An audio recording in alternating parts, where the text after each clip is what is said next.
বন্ধুরা, আমি আবার একটা দারুণ ভিডিও নিয়ে চলে এসেছি। এই ভিডিওটা খুব ভালো হতে চলেছে। এই ভিডিওটা একদম মিস করবেন না। চলুন ফুল ভিডিওটা আপনাকে দেখাই। এই গাড়িটা আপনি গেস করেন তো কি ভাবছেন? এইটা আপনি ভাবছেন হচ্ছে ল্যাম্বরগিনি হতে পারে, ম্যাকলারেন হতে পারে, তারপরে আলাদা গাড়ি। এইটা হলে হচ্ছে অ্যাপোলো ইভো টয় কার। চলুন এই গাড়িটার রিভিউটা দেখাই। এই যে দেখছেন লোগোটা আছে মনে হয়, দেখতে পাচ্ছেন না? এই যে এটার গেটস ইজ ওপেনেবল। এই যে দেখেন এরকম ব্ল্যাক কার্বন ফাইবার ফিনিশিং পেয়ে যাবেন।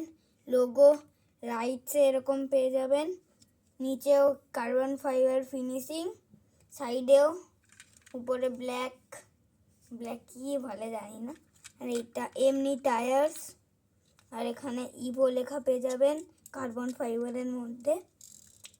আর আপনার পিছনে এরকম জিনিস পেয়ে যাবেন, পরে দেখাবো এটা। তাহলে গেট ইজ ওপেনেবল আমাদের এই গাড়িটার। এখন পিছনের এইটা ওপেনেবল। এখন লাস্ট নট দ্য লিস্ট অনেক ভালো ফিচার, সেইটা হলো হচ্ছে লাইট অ্যান্ড সাউন্ড। আর পিছনেও দেখেন এরকম বাটারফ্লাই এর মতন জিনিসে চলে আসবে, লাইট জ্বলবে। তাহলে বন্ধুরা, আপনাদের এই ভিডিওটা কেমন লাগলো? পরের ভিডিওতে আবার কথা বলবো। টাটা।